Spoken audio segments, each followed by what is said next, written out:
বুলি কাক কৈছে তই?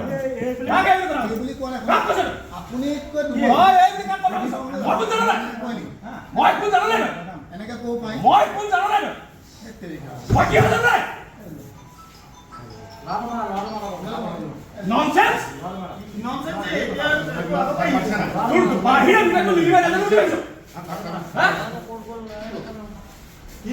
কি কৰ দেখাটো কি কৰ উলিয়া মানে কি কয় কি কৰ উলিয়া মানে কি মন্দিৰ মানে বনা আছে মন্দিৰটো দেখাব লাগিব মই তো খাওঁৱে দিব লাগিব এইটো নালাগে নালাগে আপোনালৈ ননসেন্স কৰি কেমেৰা কবি কাক কথা কৈছ হা কাক কৈ আছ তই তোৰ লগত কিবা খুটি আছে নেকি দাদাগিৰি নকৰিবি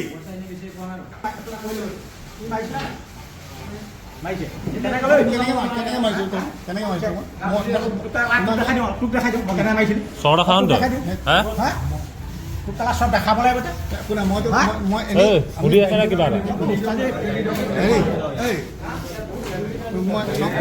মাৰিছিলে নাই মই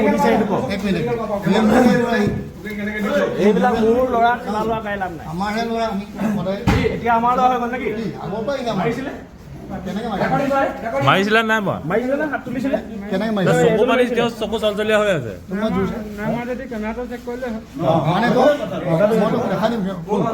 যেনেকে মাৰিছতো মৰাটো বহি নকৈছো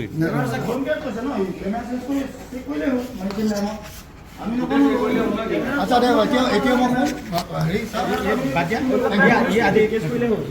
চিনিয়ৰ লিডাৰক কেলৈ অসভ্য বুলি কৈছিল সি ক্ষমা খুজিও লাভ নাই এতিয়া সি ক্ষমা খুজিও লাভ নাই আজি আমি উপস্থিত আছোঁ আমাৰ নাওবৈচা অঞ্চলৰ বিশ্বনাথ অচুকটত বিগত কিছুদিনৰ পৰা এই যি অচুকটো ইয়াৰ যিজন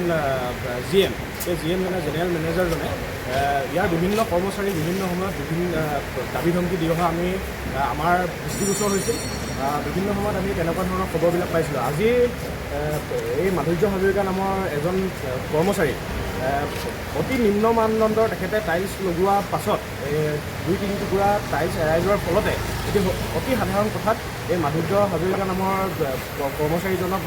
নাওবৈচা আঞ্চলিক সমিতিৰ বিষয়ববীয়াসকলক এই বিষয়ে অৱগত কৰে আৰু তেখেতে আবেদন জনায় গতিকে আমি সকলোৱে আজি এই দুয়োটা সংগঠনে এই মেনেজাৰজনৰ ওপৰত যাতে কৰ্তৃপক্ষৰ উচিত ব্যৱস্থা গ্ৰহণ কৰে তাৰ বাবে অনুৰোধ জনাইছোঁ